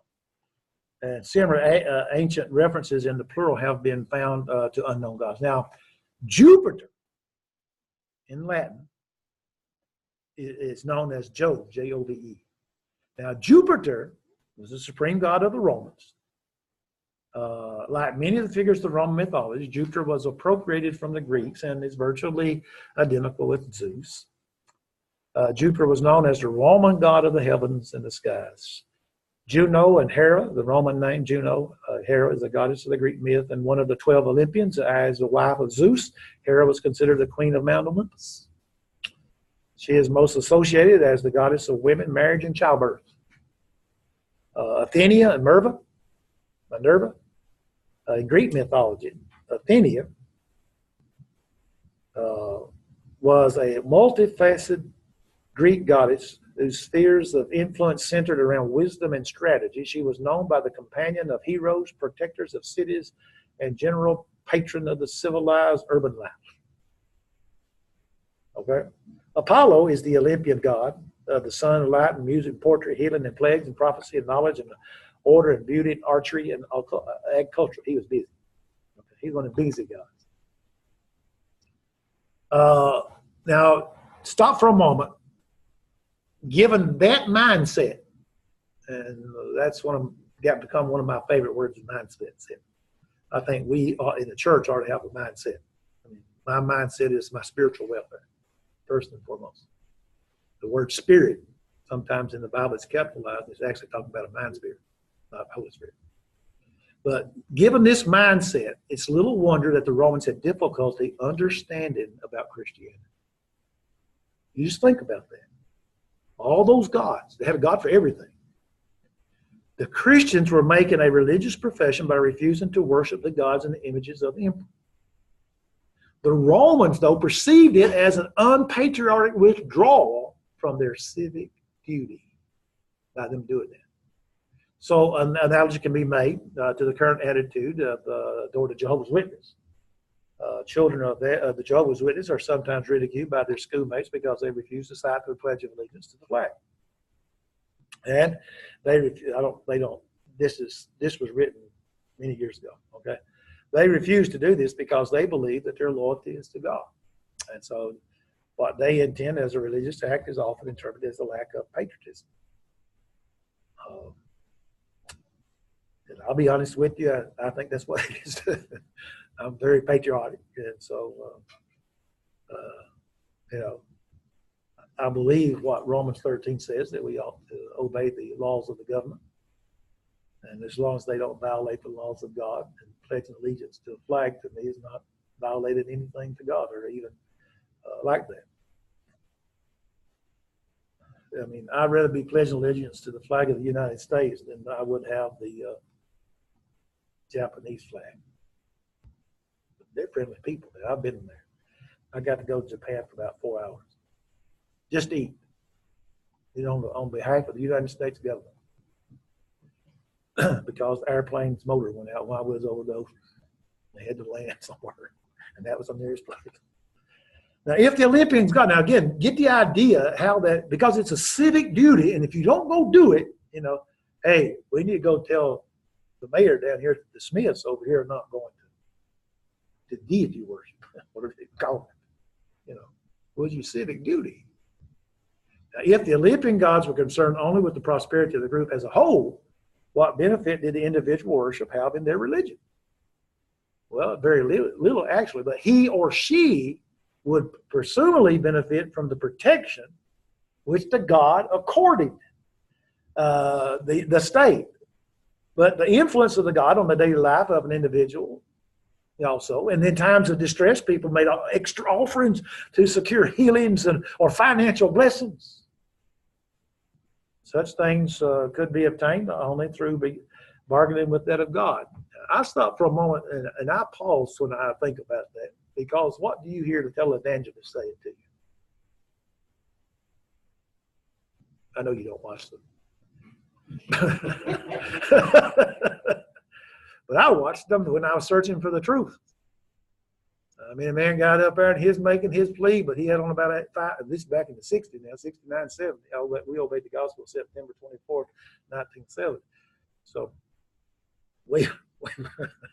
he had about a $500 suit on and gold ring on, and he drove a Cadillac and had about 3 homes. I'm sitting there, my wife and I, we bought us a 1-bedroom house, our cottage, our first house. And then he's asking me to send him money, and God bless me. The pie in the sky, what is his name? What was that preacher's name? The pie in the sky? Who? No. No, Jimmy stated it stays at his piano a lot, like his cousin, Jerry Lee Lewis. They're cousins. Y'all didn't know that? Jerry Lee Lewis and what's called out in Texas. So he plays the piano. Well, you stop and think about it. Here it is, if you really want something, if you want to be blessed financially, then you give a special offering. And so such things would be obtained only through the bargaining with that God. And so if what they asked for was not granted, the worshiper could only assume that the offering were insufficient or that some detail of the ritual had not been properly observed. Why not come to the conclusion there is no such God? But it's because, again, of what they had been taught all of their lives. And so here it is that we were having to deal with these people. I sometimes stop and think, because when Paul wrote to the Corinthians the second time, the first time he tells them to lay by in store, 1 Corinthians 16, 1 and 2, about giving. I got to preach on giving Sunday. But the idea is, if you go over and read 2 Corinthians, these people gave out of their poverty. I mean, when you read that, they gave out of their poverty. They had nothing, but they still gave. They laid it by in store, even though they didn't have anything. Can you imagine giving and having to do without until the next time you got paid or got money? And then when you got that money, you gave a little bit more of them. They gave out of their poverty. And so sometimes it was dangerous to pray to these gods, for they could be spiteful, even malicious. So some tell of them granting a petitioner's wishes when they knew the gift would have disastrous results. Okay? Or they would conceive an implacable hatred of a person who had offended them in some way. So they objected to the excess or lack of moderation in anything. And whether something like wealth or power which a person had accumulated, or they had physical attributes. That is, sad to say, no Grecian Roman myth which emphasizes the mercy of the gods. Over them was a fate, F-A-T-E. You ever heard of fate? Y'all ever used that word, fate? How would you say M-O-I-R-A? Mora. Is that right, Mora? M-O-I, Moira, from which not even the gods could escape. Now this Mora, properly, it signifies a share. And as a personification, the deity who assigns to every man his fate or his share, or the fates. Homer usually speaks of only one Mora, and only once mentioned the Mora in the plural. So that's what it is. It's your fate. It's your share.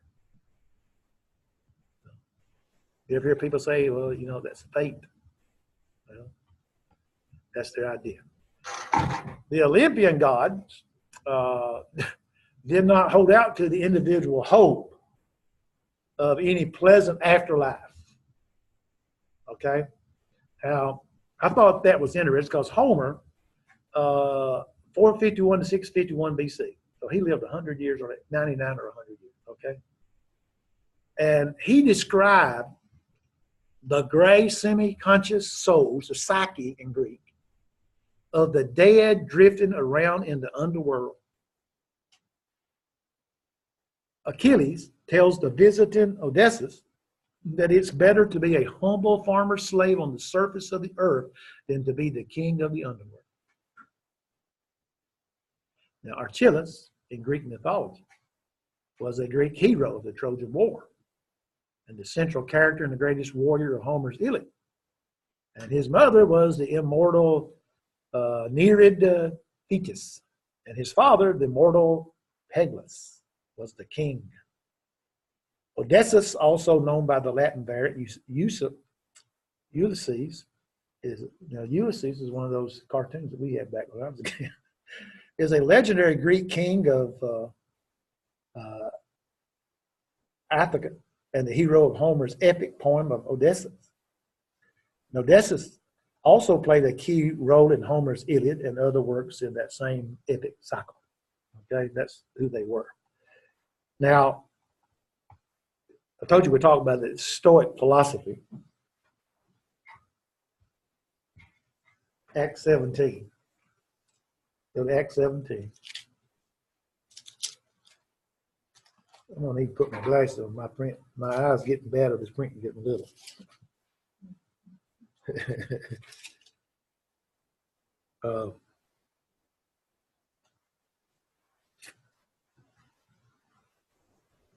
Go look at Acts 17, verse 27. Let me go back. Let's go back to 24. God that made the world and all things therein, seeing that he is Lord of heaven and earth, dwelleth not in temples made with hands. Neither is worship with men's hands, and as though he needeth anything, seeing he giveth to all life and breath and all things, and have made of one blood of nations, of all nations of men, for to dwell on the face of the earth, and have determined the times before appointed and bounds of their habitation, that they should seek the Lord, if haply they might feel after him and find him, though he be not far from us. For in him we live and live and move and have our being, as certain also of your own poets have said, for we are the offspring of God. And so there were those people who were poets, and therefore they told things or said things, and those things they said were true. We're the offspring of God. Now, if we're the offspring of God, what does that tell you about Calvinism? The first thing Calvinism teaches is total depravity. Okay? So you're the offspring of God. What does it tell you about God? If you inherit your sin and God is your father, what does that tell you? See? But someone would come along, and I'd probably say, since I was partial Calvinist, I'd say, well, the part that we got from God is the spiritual part. And that part, is, we have to stop thinking about that part. He also got the fleshly part, but the flesh is going to go back to the dust. Where's the spirit's going to go? Well, the spirit's going to be lost according to their doctrine, because you're told to pray when you put on the flesh of the body. So, but anyway, the Stoic philosophy comes up. Most Greeks and Romans hoped to gain immortality. Now, they hoped to gain that by leaving sons, daughters didn't count. You had to have a son. Told my wife that. And we finally had a son. We had a girl and a son. But my grandchildren came, the only thing I had was granddaughters. Now, the only thing I'm having now is great-granddaughters. Got one and got one on the way. Great-granddaughter. Well, we can't have boys, But anyway, now just think about that. Leaving their sons, not a daughter, to carry on their names, okay, or by achieving glory in their military, political, artistic endeavors, so their fame would live after them. Now, here's the Stoic philosophy. So popular among the upper class of the Romans, they denied any consciousness after death. Pliny said, when reflecting on the death of a friend, this is what he said: because a long life is denied us, we should leave something behind to testify that we have lived.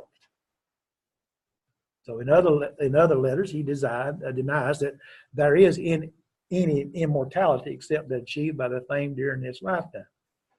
He had an adopted father, the elder Pliny, who also denied any existence after death. And many tombstones express this apparent widespread pessimism, though one must be kind of careful about what you read on a tombstone. But some of them, you know, years way back, when you go back and read them, it's kind of pessimistic. So like, now, Stoic philosophy was heavily influenced by certain teachings of Socrates. The Stoic physics are largely drawn from the teachings of the philosopher Heraclitus. Stoicism is predominantly a philosophy of personal ethics informed by its system of logic and is viewed on a natural world. Okay, it's a natural world. Now, out of all of this, let's see if I ain't gonna get through, but we'll start. Probably, how many of y'all studied the book of Revelation?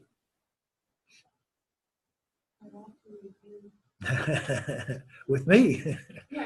I can teach it, but when you study the book of Revelation, we have to talk about Caesar worship. Now we're going to talk about emperor worship, emperor cults. Okay, here's how it all begins. Below the gods in status and power in the Roman world were the emperors. In other words, you had the gods, then you had the emperors. So one ancient interpretation of the Greek myths even held that the gods were only magnified memories of earthly kings. Guess who? I wonder who came up with that. That had to be a king that had come up with something like that. If by the 1st century AD the gods were seen as powerless, the adoration of the emperors seemed to shore up religious faith.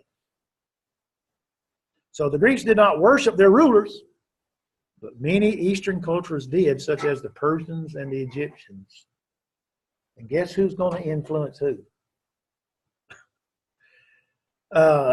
When Alexander the Great conquered those countries around 330 BC, now remember, he's a young man, he took on the trappings of the defeated monarchies to make it easier for his new subjects to comprehend who he was. He was, like I said, he lived 356 to 323. That's 33 years. Is that right? That's how old he was when he died. So even though not all the Greek states were democratic, none of them had a place for kings in their systems. So he was conquering them. You know, they didn't have no place. So being a, quote, God man enabled Alexander to assert his authority over them. Aristotle was Alexander's tutor, and he lived 364, and he died the year before Alexander the Great did, 322 BC. That'd be a good study, I guess, to see what happened, you know. But even they argue that a man was who brought order to a state and demonstrated his authority over it should be considered a god among them.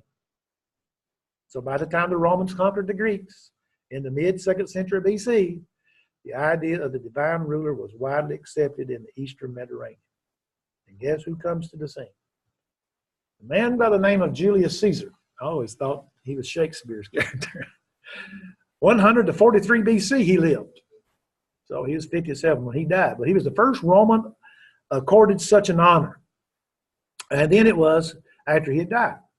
At the request of Augustus, his adopted father was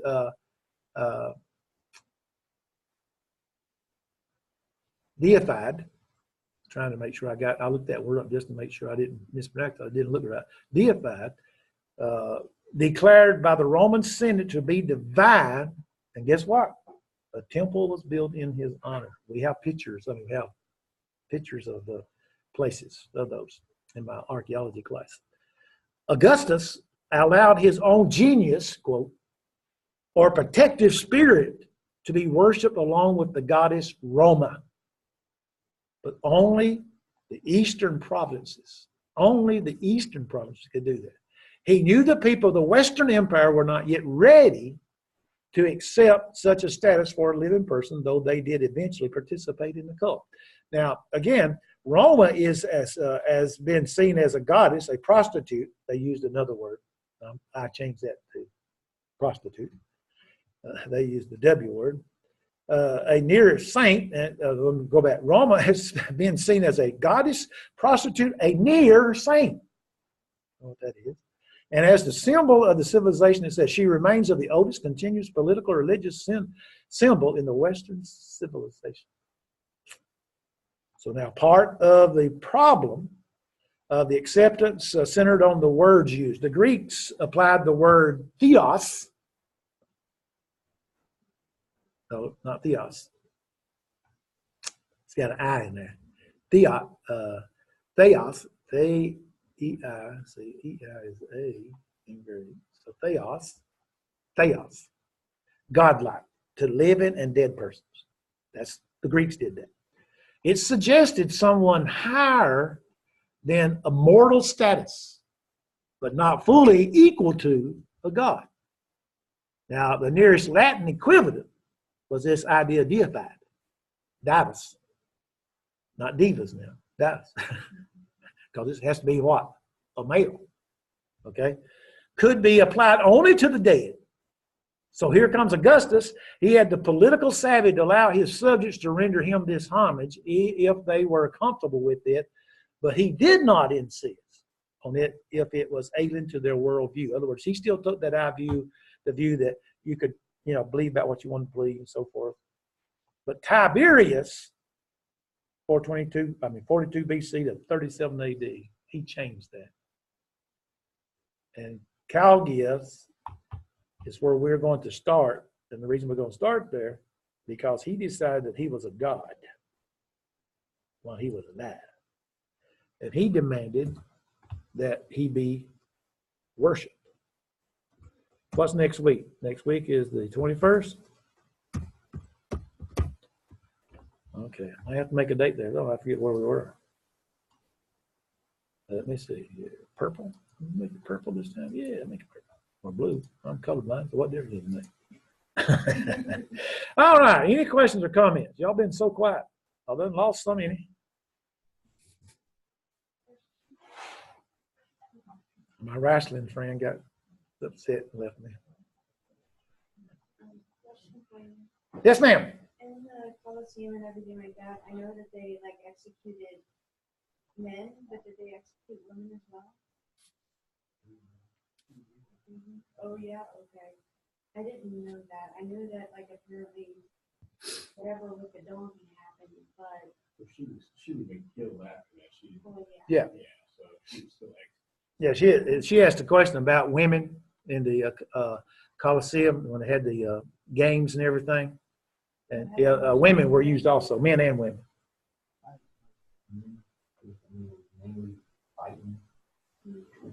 Yeah. You didn't see a lot of women, and I know in the Hollywood, Hollywood, they have them. If you watch a lot of those things, they portray that they had women that fought, stuff like that. And but they did have them in those games and stuff, if I recall. Anything else? Okay, Lord willing, I'll see y'all next week at 6:30. Thank you. Good night. End the meeting.